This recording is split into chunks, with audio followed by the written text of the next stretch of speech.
How we doing out there, Facebook and social media world? Um, Today I am all by my lonesome. It's okay.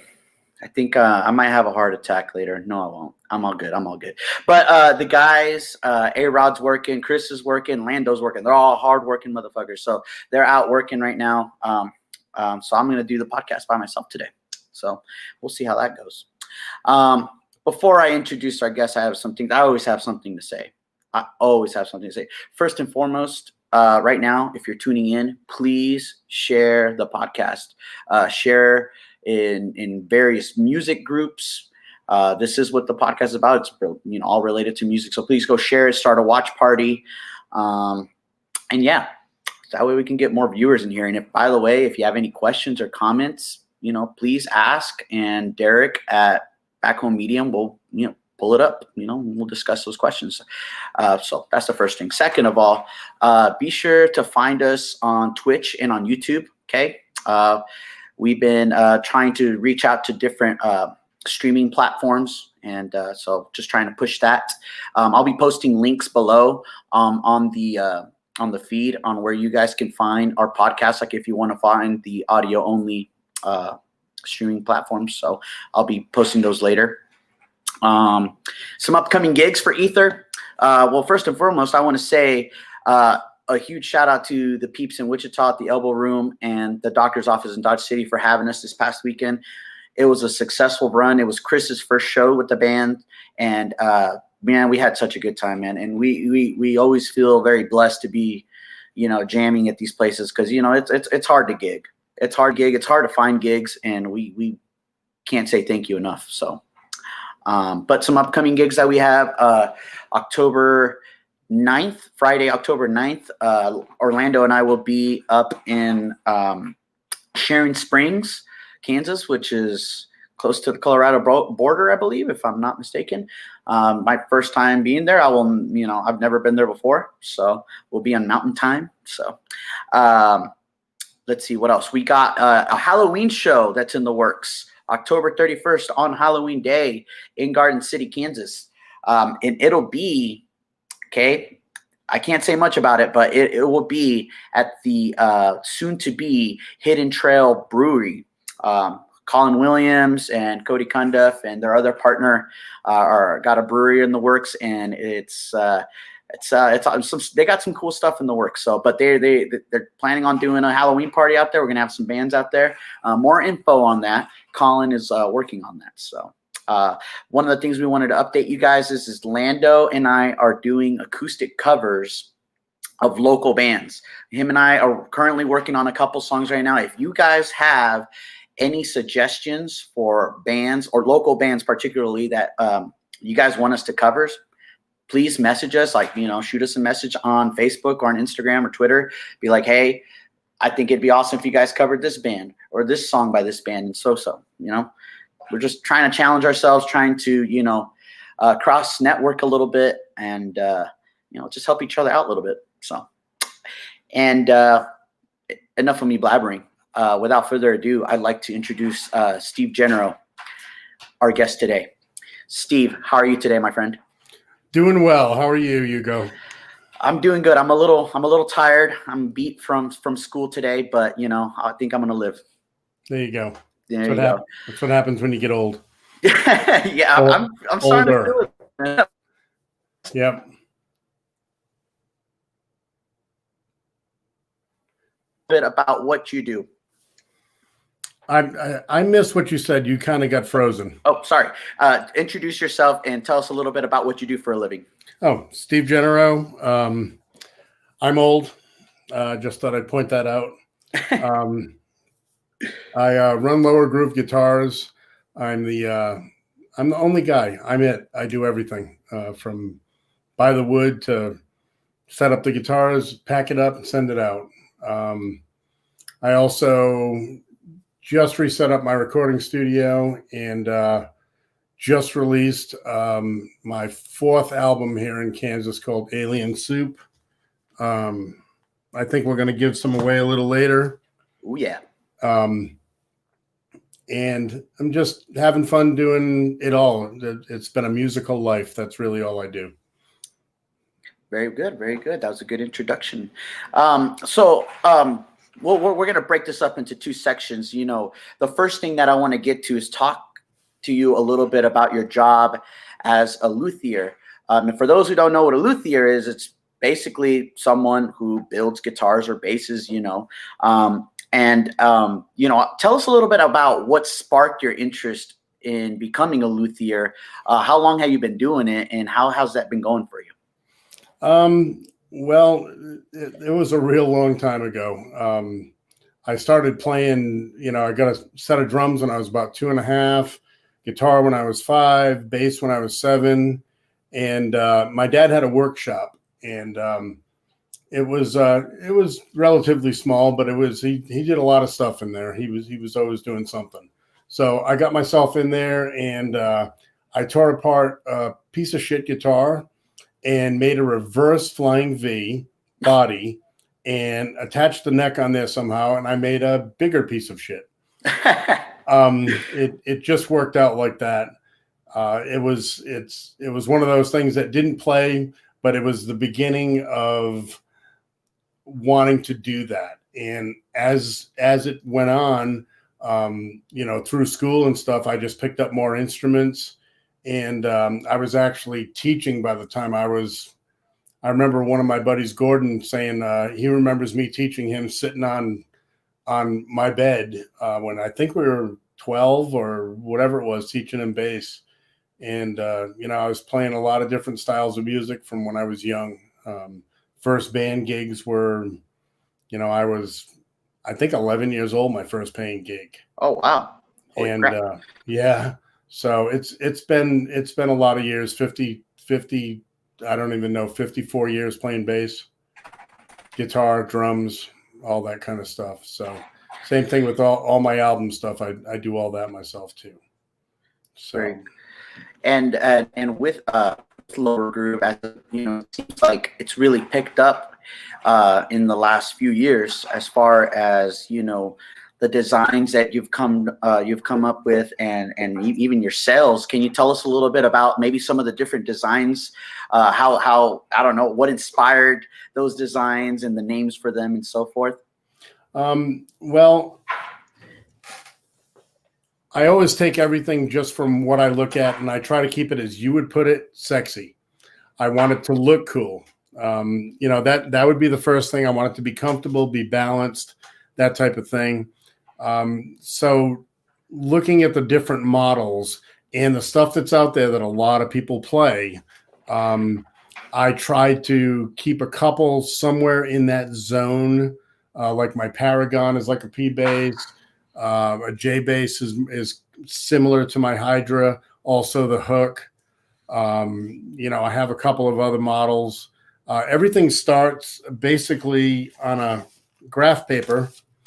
And it's drawn out small, and then I enlarge it. I actually have a pantograph, which seem to be a pain in the ass. It's supposed to enlarge it to a certain degree at a certain percentage, and it only works so well. So just like headstocks, the design for the back of the headstocks, I designed this in it was either 92 or 95, and I brought it back in, I think, 2014.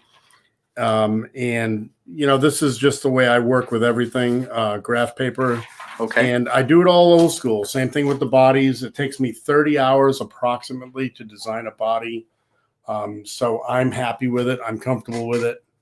And I don't know if that seems like a lot of time or a little time, but I don't use any computer, anything for anything as design wise. Keep it old school, man. I like it. Yep.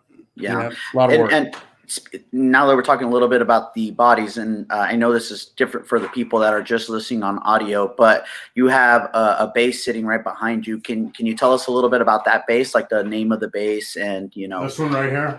Yes, that one right there. Because I got some bodies back there too. This is probably the newest one out that seems really popular. The last 4 or 5 that have gone out the door have been this model. This is the Hydra. Okay. This is actually in Karma Blue. I do a lot of stuff in natural woods. This is on swamp ash with matching back plates. It has bird's eye maple neck and fingerboard. And And as far as the hardware goes, I use the best stuff that's out there, at least as far as what I'm concerned is the best stuff out there. It just makes sense. A lot of companies make their own stuff. Why should I put Steve Genereux's name on a pickup when EMG is already known around the world? So let's use that. Let's use Hipshot, EMG. You know, it's just, to me, it was the smartest way to go, because there was nobody saying, hey, I don't know what that pickup sounds like. It's EMG. Go to the website, click a button, listen to what it sounds like. Right. You know, same thing with strings and tuning, Grover tuning keys and Graphtec nuts. The fret wire, I buy good nickel. It's actually called nickel silver, but there's no silver really in it. So that's just the way I do what I do. And like I said, this is the Hydra 4-string model. I've had a couple of 5 strings go out the door recently. And they're comfortable. The necks are all made about the same. People's hands are about the same. So when you really start looking at the necks, people wonder why I don't do a lot of pictures of necks. They're all the same. It's the look of them is one thing, but I don't get too fancy with mine. It's a bolt-on body, bolt-on neck to the body. Actually, to me, the body is more of the look than the neck, you know, because they're all the same. There's not a lot of difference. I used to do neck throughs when I had my other company back in Colorado, and I just got sick of the look. I got sick of the stringer look, the multiple laminations on the neck. So I really just stick to it with the body. That's what I do. Any other questions on that? Do you have any endorsements as far as with the parts go? No, I mean, I get wholesale. I'm a wholesaler, so I get everything at a wholesale price. Because I have luthier accounts with everybody. So it's not really endorsements because I'm not a performer. That's usually held, like I have endorsees. I think I have 5 or 6 endorsees. Matter of fact, you used to be one, right? And you were one of the first ones, you know.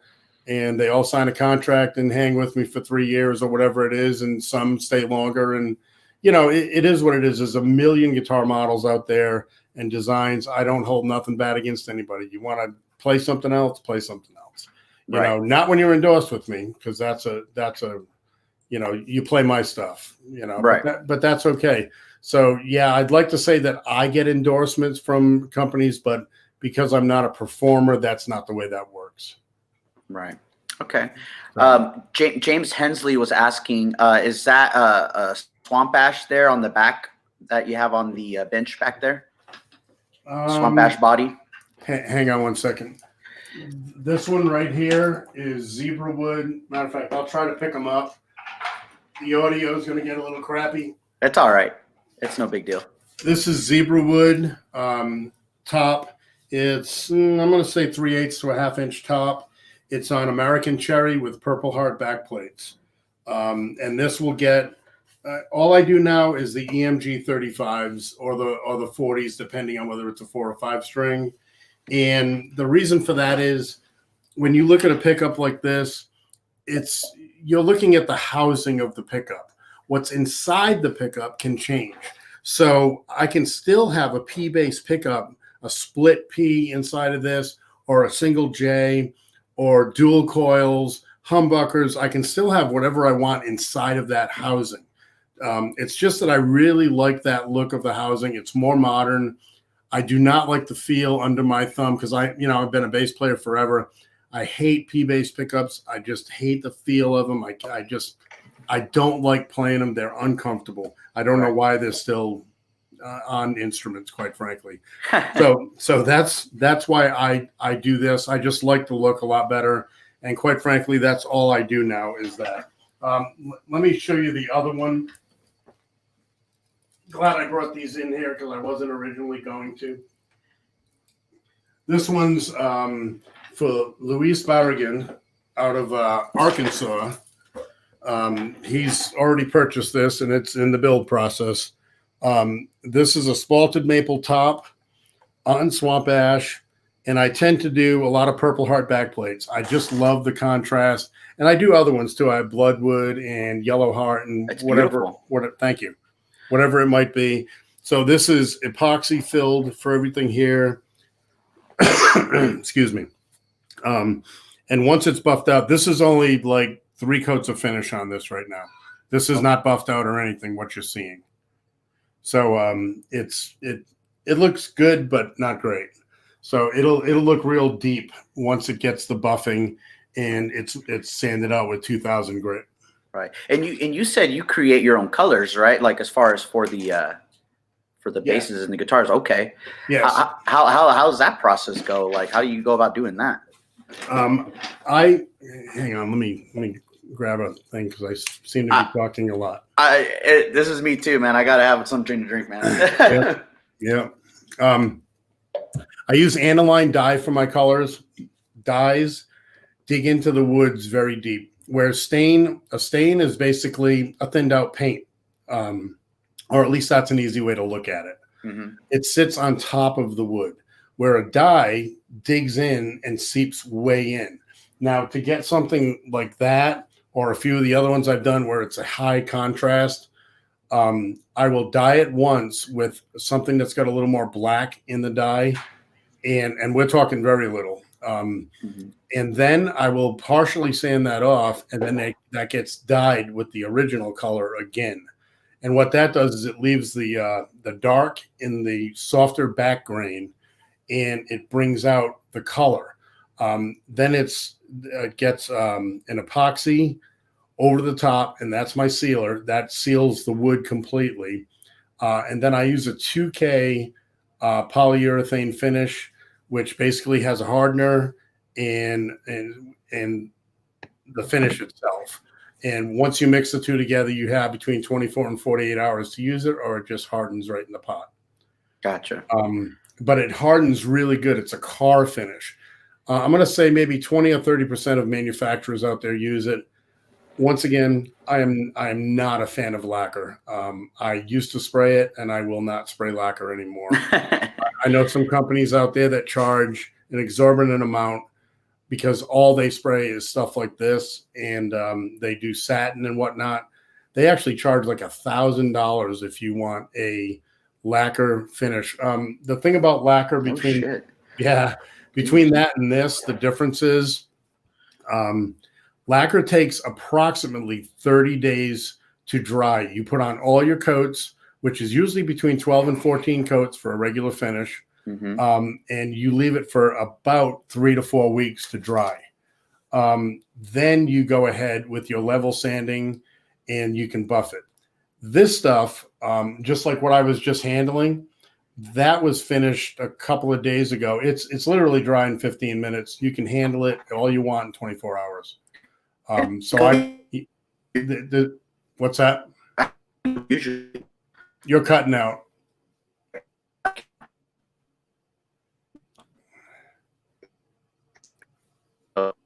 Can you hear me? I can't hear you. Again, you can't hear me. I heard that. You heard me? Okay. Yeah, there there we go. Stupid internet sometimes. Anyways, I was just gonna say, how many coats do you usually do? This will get. I'm trying to think of in terms of ounces. Probably between 10 and 12 coats, but you have to remember they go on a lot thicker, they dry a lot faster, and I'm trying to completely, once the wood is sealed, I'm trying to make, I want a thickness on there, and remember, I'm going to take off probably half of that right when I'm level sanding. I don't wet sand anymore. I dry sand. I would rather use the paper than put the wet on there. It's a pain in the ass. It's just, I just don't do it. Haven't done it for probably the last 8 years. No more water.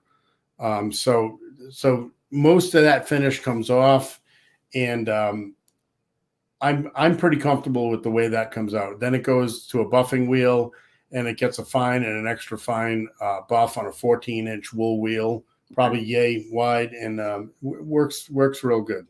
Okay, very good. My buddy Bruce just messaged me, and he is asking if someone, if you were to build a bass for someone, are the options as far as like hardware and pickups usually like, do you have like various options, or are you particular to a certain brand? It's you have some options. Your woods, that type of stuff. To put it this way, I use hip shot A style bridges on all my basses. I use only EMG pickups on everything, and the same thing with tuning keys. I just use what I've found over the last 30, 40, 50 years to be great. Okay. And I love the look of it on my instrument. So there's multiple different things. EMG has a gigantic range of stuff. What I put in there, the BQC system, for the EQ system, it's a 3-band with sweepable mids, bass treble, balance, and volume. And I use stacked parts. I can do individual, but I prefer stacked. To me, it just looks neater on the bass. I don't get the basses with 20 knobs and 14 switches, and I just see it as unnecessary. Right. So that's what I do on these. You have choices on woods of what I have for availability, that type of thing. But like I said, when I showed you that body and it had the pickups routed in for those EMG 35 size, the what they call soap bars, the rectangles. That's what I use now for pickups. I won't even do J pickups because you can get them in that housing. You can still get your J's, your P's, your your dual coils, your humbuckers, split coils. You can get whatever you want in that particular housing. I just love the look of it. And there's a lot of companies, especially I'm going to say that the not off the manufacturing line companies that are more in that type of thing where they stick with one thing. Right. Here's what I found, just to give you why I do this.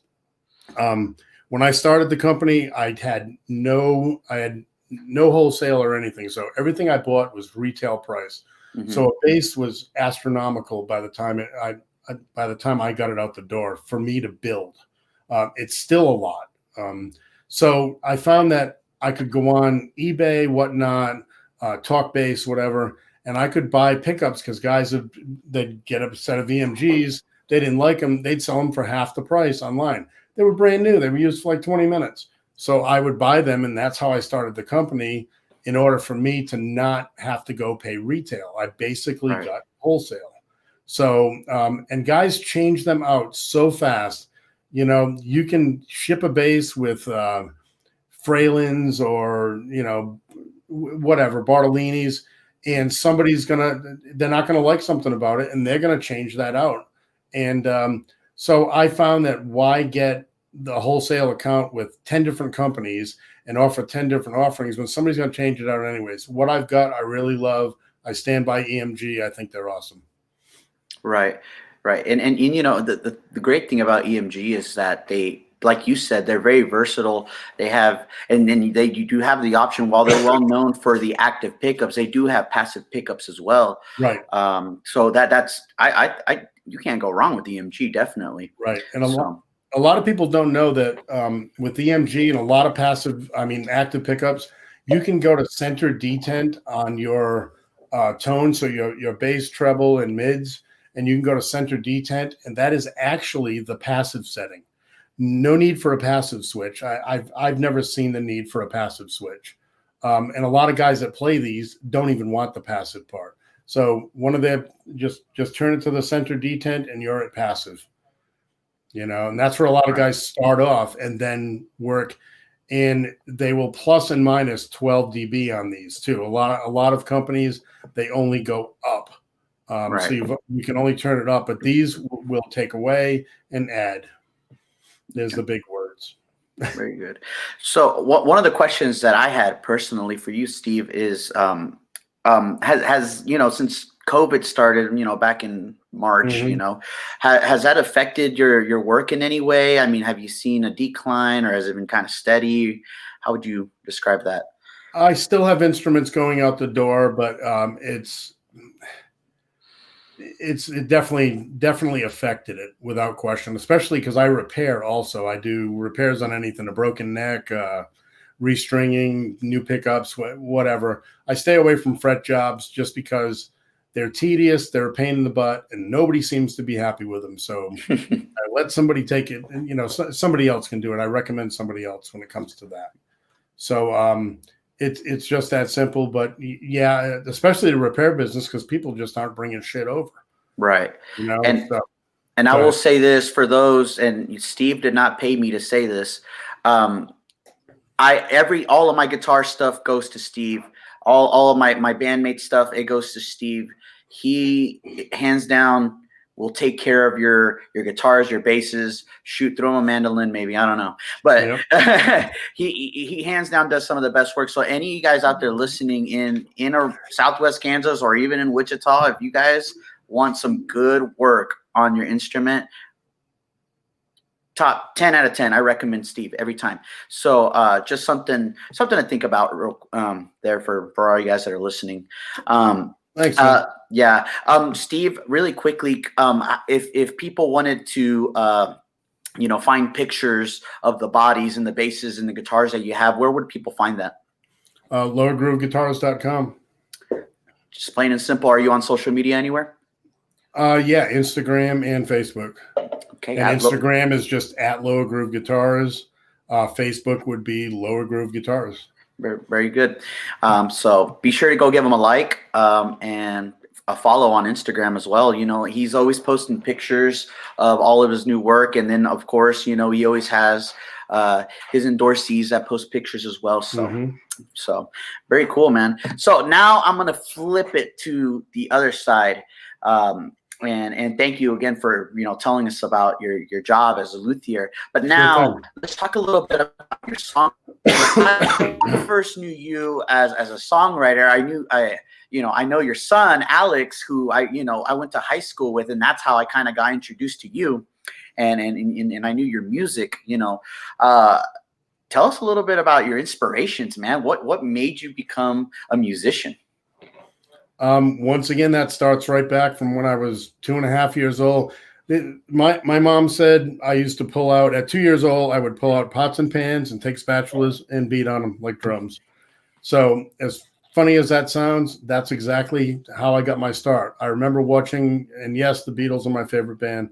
I watched them on Ed Sullivan when I was 2.5, and I clearly remember it.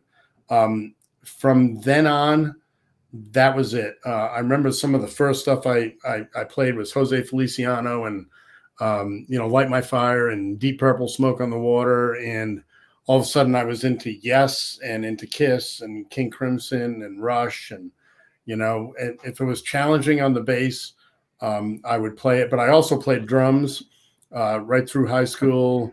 I played guitar, so it was just a mishmash of everything. And as it grew, I started to learn how to write, produce.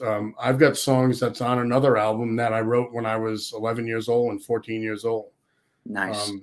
It's, some of those things stand the test of time, and my music's not going to be for everybody. I mean, whose music is? Right. The diversity out there is crazy. So I write what comes from here. I have just give you an idea how I write. I have no preconceptions of how the song is going to end. There is no outcome in my head. I know when I had the studio set up here, and I'm sure this shit's going to happen again, I'll go out with a guitar on the back porch and I'll play a lick, and all of a sudden I'm down here for 2-3 hours. Because most of the time, most of my stuff comes out.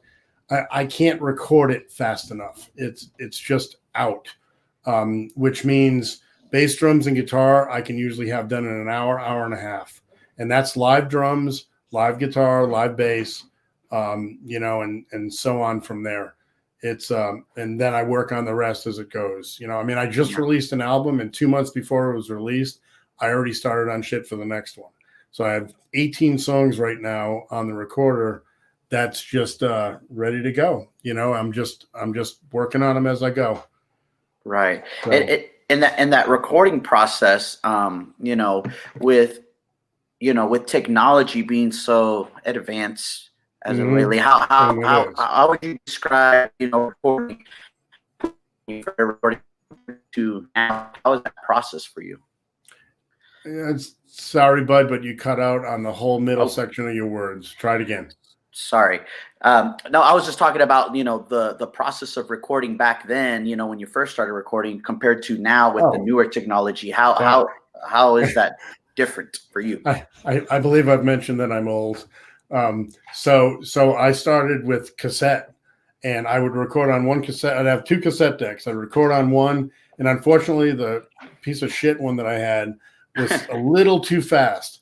So I'd record on this one, send it over to this one, play it back into this one, and I had a cassette deck that I could record in direct while I'm recording the other one. So I just kind of went back and forth and made cassettes like that. Then I got a 4-track and went from there. It was a reel to reel. I went to reel from the 4-track cassette.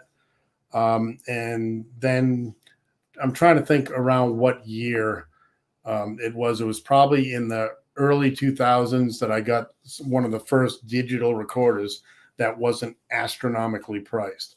So my first album that I did here in Kansas, I think it was a Boss BR 1100 or something. Mm-hmm. I brought it into the living room and recorded my first song right there, with canned drums and, the whatever that thing they call with the drummer you can put on and you can use the loops and all that shit. Nice. So technology, compared to today, every time I get on this new shit that I've put in, I'm just smiling away because I'm going to tell you, it's pretty damn impressive. Right. Some of the new stuff that is out compared to even what I did, because this whole album was recorded on a 2004 Roland VS 2480, and then I mastered it on Isotope's Ozone 9. But I'll tell you, there's no comparison. Even though that one read out, with waveform on the screen, everything was digital. Not even in the zone of what I use today. Not even close. And you do all your mixing and mastering yourself? I do. Okay, very good. Yeah. So, one of the questions that I had for you is, what's some of the equipment that you're using right now currently? As far as what did you use maybe to record your recent album? Well, actually, the recent one was what I just said. It was off the VS 2480. Okay. Now, what I did there was I took tracks from there, saved them as WAV files. I input the WAV files to the new stuff.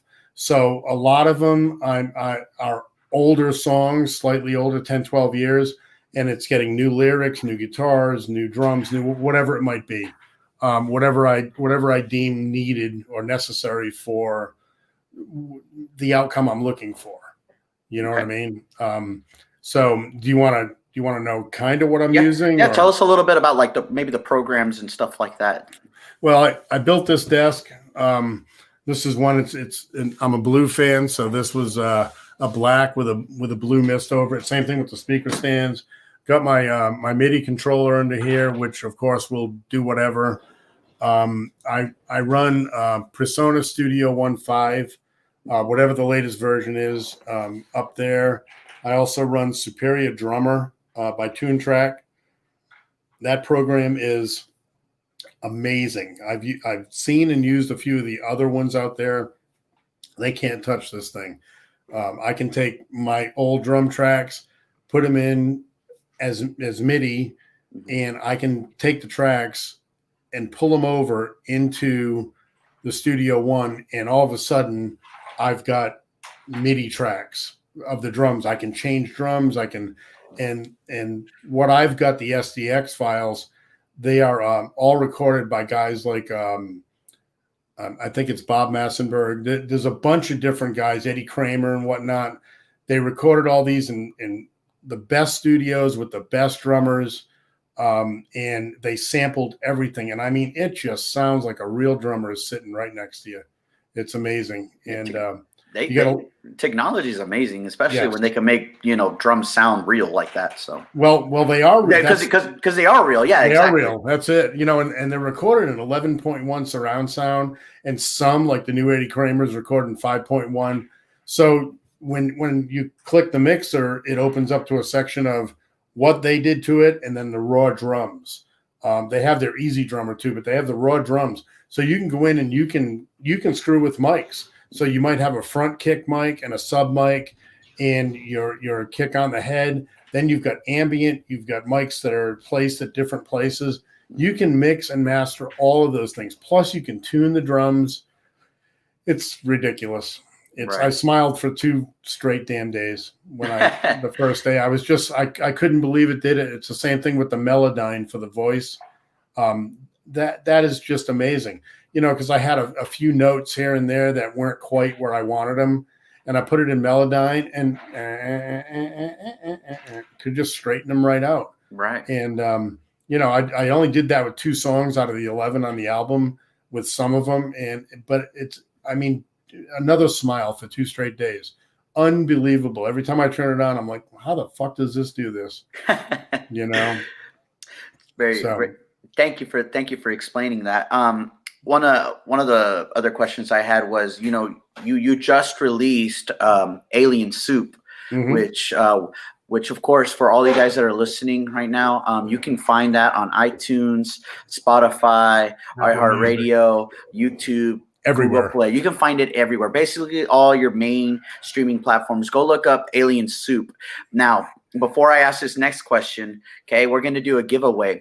Okay, Steve is giving away 5 of his CDs, okay, for local pickup in Dodge City, okay? The first 5 messages, okay, that he gets on Lower Groove Guitars.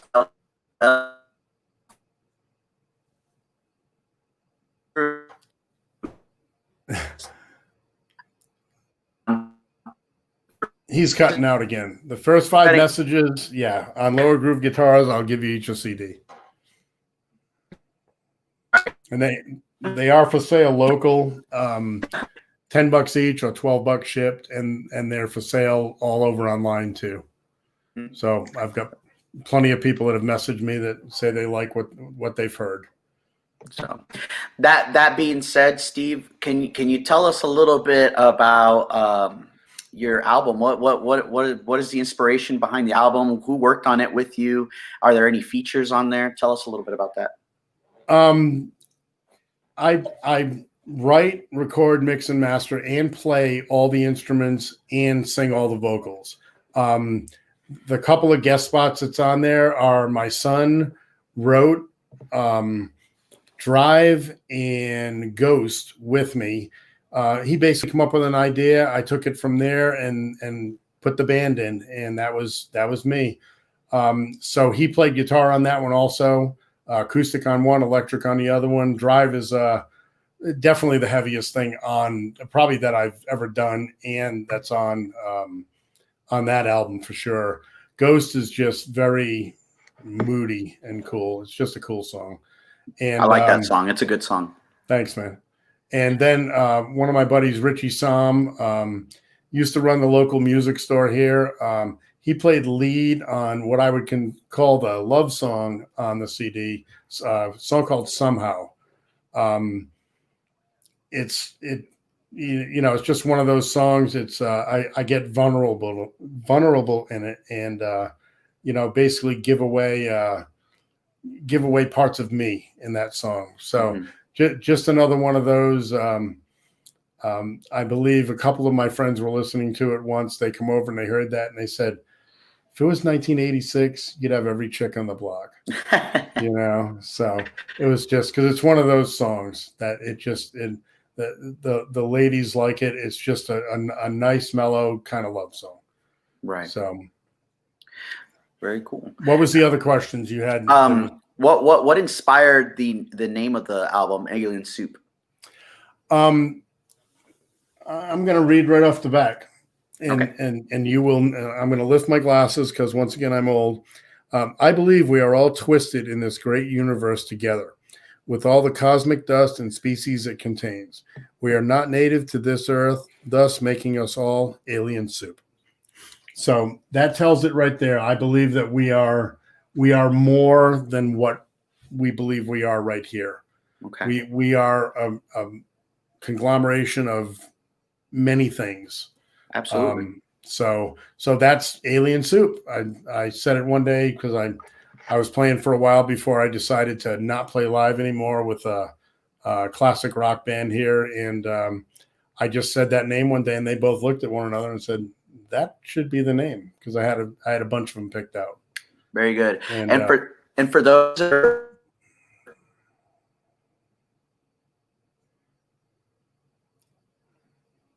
I'll have him repeat that. I believe his internet is frozen again. there we go. Am I there? Am I live now? You are now. All right, very good. I know it's not the greatest representation, but I have the artwork here, which I will share later on our Facebook page as well. Did you do the artwork as well, Steve? Yes. Yeah, okay. all the design, everything. Very good. And you got a spaceship. It looks like you're hauling.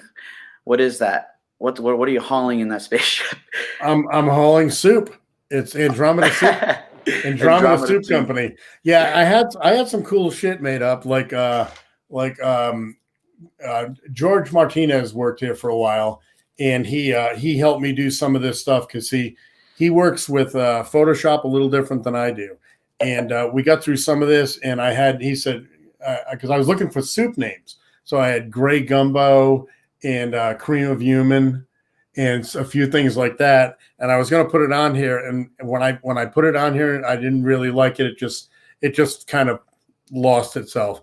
So I went and just put Andromeda Soup Company, 583 varieties. And that's just where that came from. Blue is my favorite color, so it's blue and white.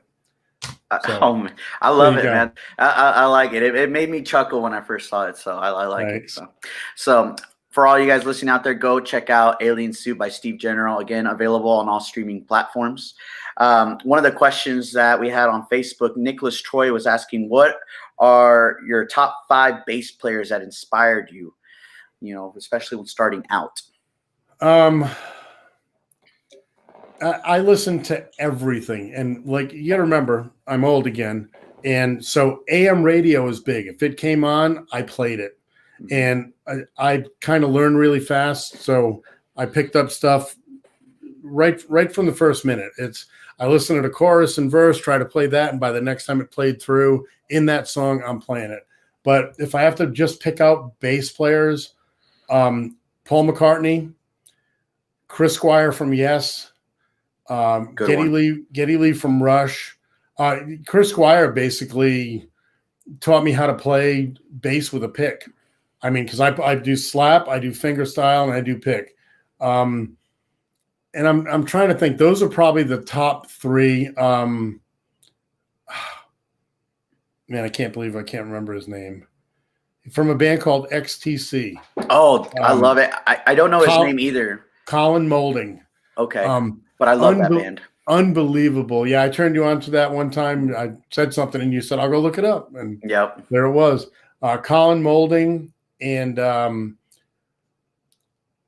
there was a whole bunch of different funky guys. Larry Graham probably was one of the other, as far as the funky, when I started getting into slap back in the 80s. Mm-hmm. That was just, and then Earth, Wind, and Fire, Verdine White.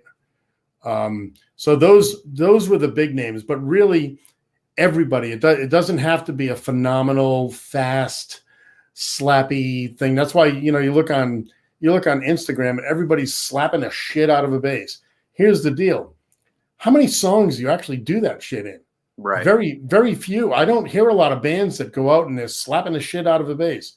It's just not the way it goes down. It's there. I mean, the guys that really can play are the ding ding ding ding.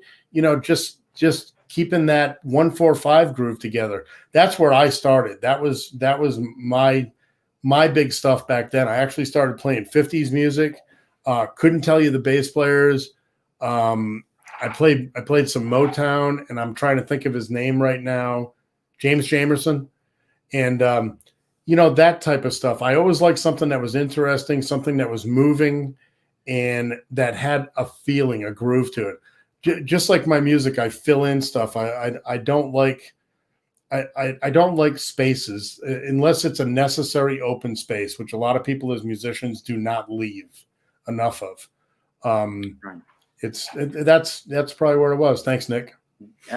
One of my questions is, do you ever maybe plan on ever like performing some of your original music, or is that something you want to stay away from?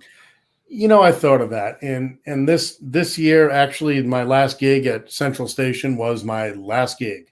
Once we had a bad monitor mix, and we had this, I was like, that's it, I'm done.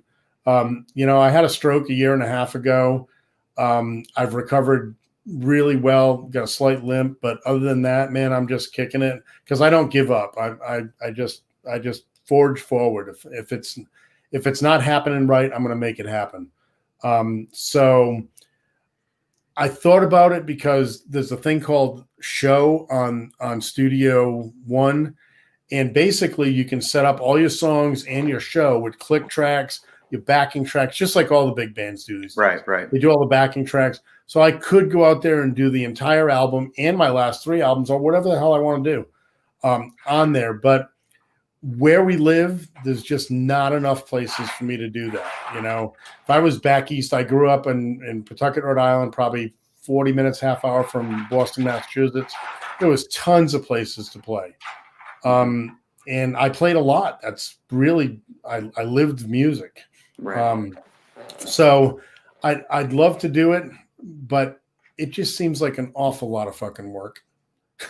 It's just that simple. It just seems like more work than I'm interested in doing when I could be recording new stuff, or because songs come out every time I pick up a guitar or a bass, I've got something new coming out. Right. And I recently went through, cassettes and some old CDs and stuff. And I found that I recorded over 350 songs. I've got a lot of shit recorded. A lot of it was, it's just crap. It was on a cassette and on this and that, but they're good songs if they were redone. So I went through all of those and I picked out 65 songs, of which I have 18 loaded up on there. Some of them already partially done, some, in all different stages of production. So I'm going to take those 65 songs. So I say I'm going to start there, but the problem is every time I pick up something, I play something new, and I'm recording a new song also. So that happens. It's just all the time, man. I could just do nothing else and just stay down here 12 hours a day, and I would be a happy cat. Right. I don't need to do nothing but music. Very cool. Steve, is there anything else that you would like to plug in as far as where people can find your music or websites or anything like that? Well, you've already given everything to do with where they can find on all those sites. By the way, I've got an album called Wired. Songs are good, production shit. It just wasn't great. That was when we first moved in here, and I recorded it. I recorded that whole thing like in a month and a half. Those 18 songs or something, 2 months. And then I've got another album called The Journey Home. That's one of those get your girl by the hot tub and with a glass of wine. And it's instrumental. That was played with live instruments and live drums and a lot of keyboard stuff. The next album was My Backyard. I had a bunch of different people doing vocals on there. Had a polyp on my vocal cords that they cut off, and so I sound like this on there, man. So that one, you can find that, all 3 of those albums and this one on the same sites. Okay. That's it. And again, first 5 people to message Lower Groove Guitars on Facebook, okay, will get a free Alien Soup album for local pickup in Dodge City. Or I'm sure if Steve feels like it, he might be able to ship it for a little bit of extra money right there. Well, if the right, there you go. All you gotta do is say please. Yeah.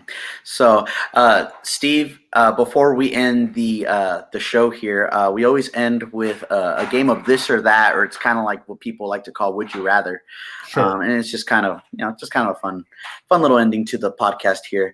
Okay, so here's my question to you. All right, think about it. Okay, would you rather not brush your teeth for 2 whole weeks, or not shower for 2 weeks?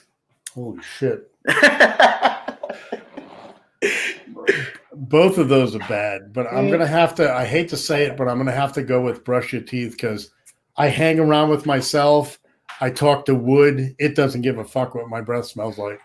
It's, you know what I mean? I don't say, because I'm one of those shower guys. If I'm sweaty, I'm in the shower. I'm known to take 2 or 3 showers a day. It doesn't even matter.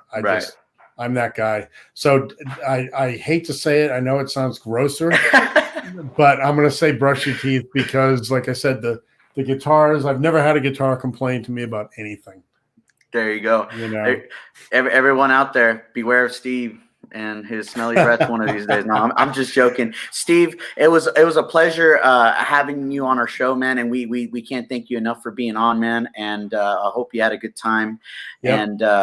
And you guys out there watching, please share the podcast even after it's over, because we want to share the love. We're all about networking. This is what the Aether podcast is all about, is about networking and helping each other out. So Steve, I hope you have a wonderful rest of your evening, and we will catch you on the next one, bud.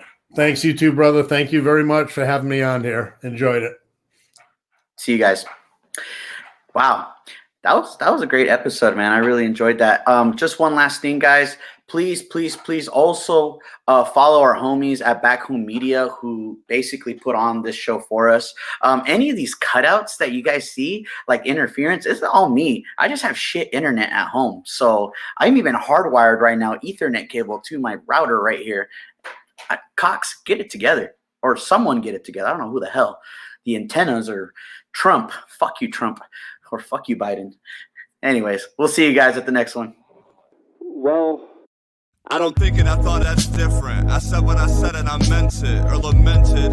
Words given weight without thought in a person, the way that I talk and the way that I ought to be able to pause and to say that the fault can be placed on my arms. To this playful assault, to disgrace in its arm. Pray for the day they could wait for the calm.